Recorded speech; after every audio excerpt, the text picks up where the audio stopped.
Chiosan. Dipublikasikan oleh blog Normi. Ke-15 murid pilihan itu ternyata memang tidak mengecewakan. Hanya dalam beberapa tahun saja, ilmu silat mereka mulai terlihat istimewa. Ini mungkin karena bakat mereka memang besar. Ditambah lagi dengan kenyataan bahwa hampir seluruh ke-15 murid itu sebelumnya memang sudah digembleng ilmu silat sebelum masuk ke Butongpai. Mereka sebagian besar berasal dari keturunan ahli silat, atau keluarga terpandang.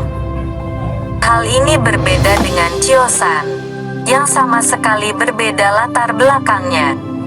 Walaupun ia adalah anak dari seorang ahli silat Gobipai, ia tidak diajarkan silat secara mendalam oleh ibunya. Karena tubuhnya memang lemah sejak lahir, memang ibunya pernah sedikit menunjukkan gerakan silat Gobipai padanya. Tapi karena kondisi tubuhnya yang lemah, latihan silat itu tidak diteruskan. Jadi, bisa dibilang Chiosan itu memang tidak bisa ilmu silat. Walaupun ia paham sedikit-sedikit gerakan silat, ayahnya pun juga bukan seorang ahli silat. Malah ayahnya adalah seorang sastrawan. Yang mana golongan sastrawan seperti ini memang dikenal lemah lembut tingkah lakunya. Tidak menyukai kekerasan seperti adanya orang Kang-o, dunia persilatan.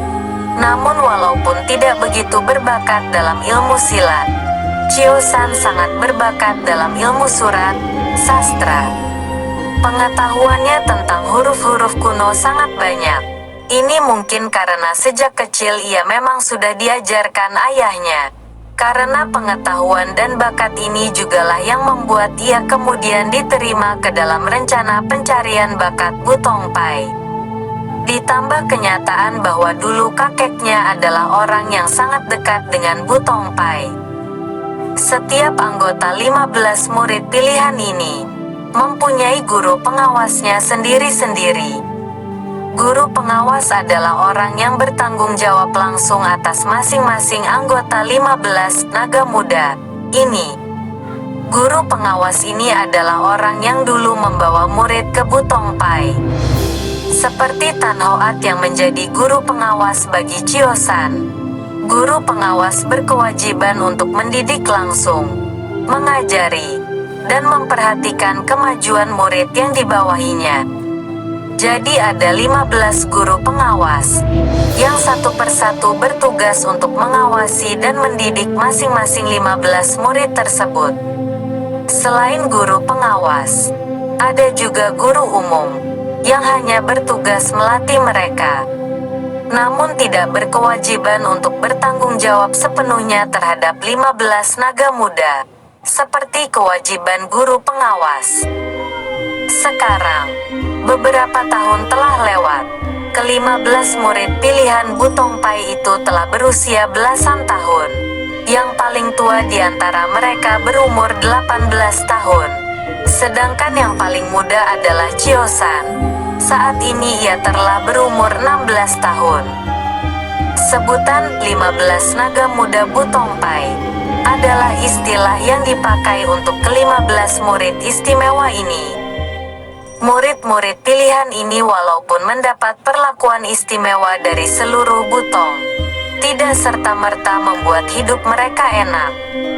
Mereka harus berlatih lebih giat, dengan lama waktu latihan yang jauh lebih lama dari murid biasa. Latihan mereka pun lebih berat. Mereka juga harus tunduk kepada murid yang lebih tinggi golongannya, dan yang lebih dahulu masuk sebelum mereka. Jadi walaupun istimewa, ke-15 murid pilihan ini malah menjalani kehidupan yang lebih berat dalam Butongpai. Terutama Chiosan, tubuhnya yang paling lemah di antara ke-15 orang itu. Ilmu silatnya juga yang paling ketinggalan. Apalagi, sang guru pengawasnya, Tan Hoat, sering naik turun Butongpai karena tugas perguruan selama beberapa tahun ini. Sehingga Chiosan juga menjadi jauh tertinggal dengan 15 naga muda yang lain.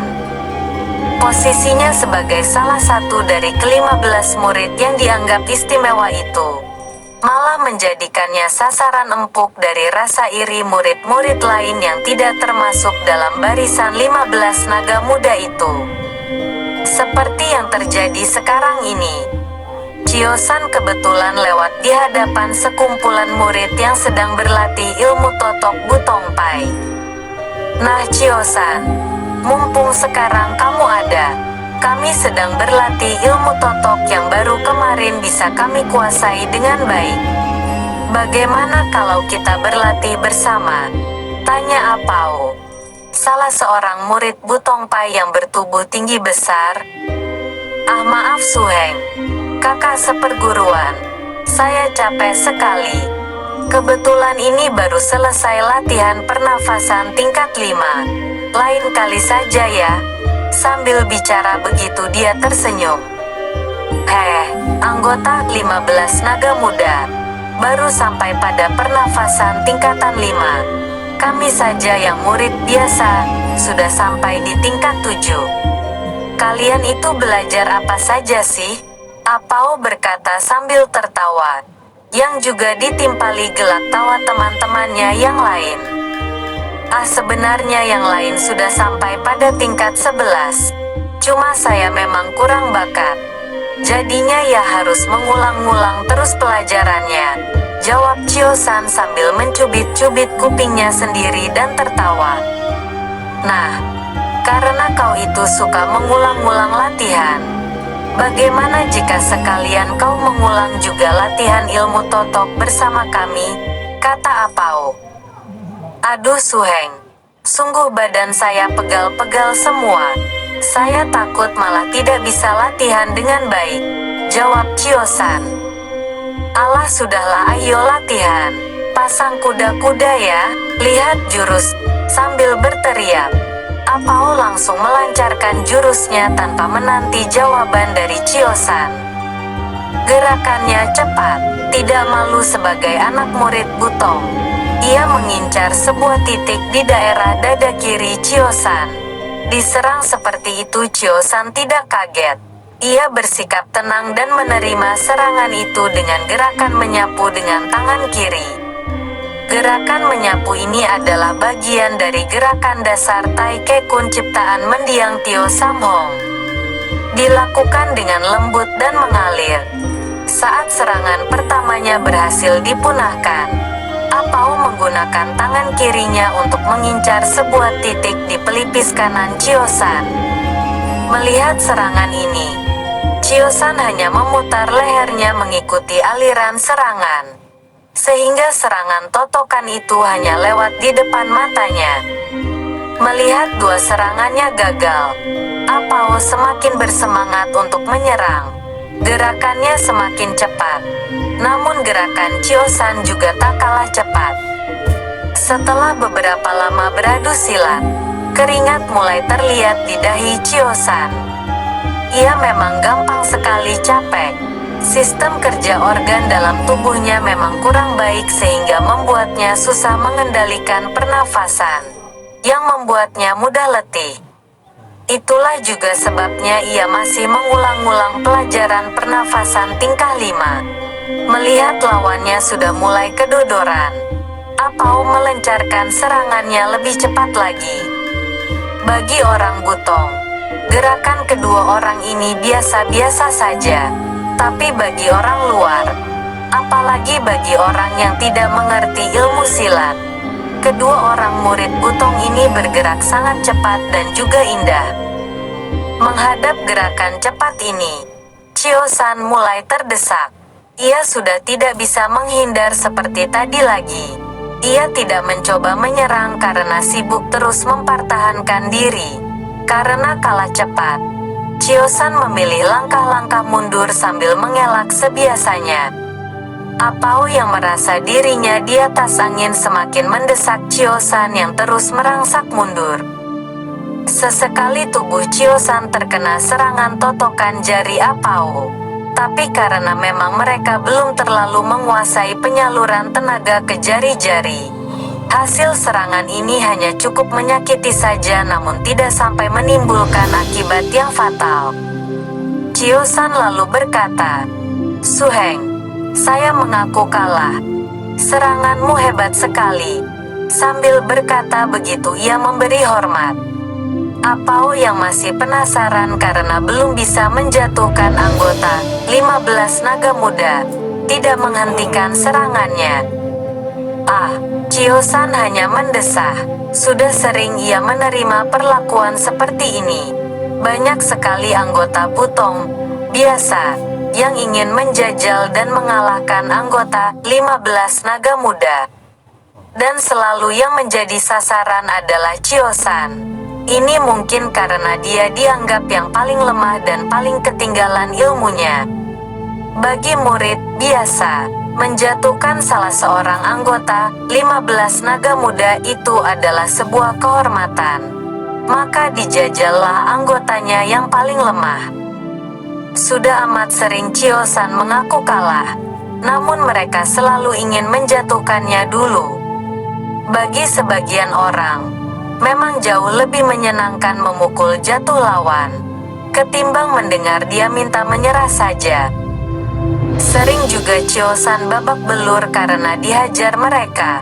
Apa daya, dia memang paling lemah, dan merupakan sasaran empuk bagi mereka yang iri akan kedudukan 15 naga muda. Tapi Chio-san memang tidak pernah mengeluh. Perlakuan seperti itu malah semakin membuatnya rajin berlatih.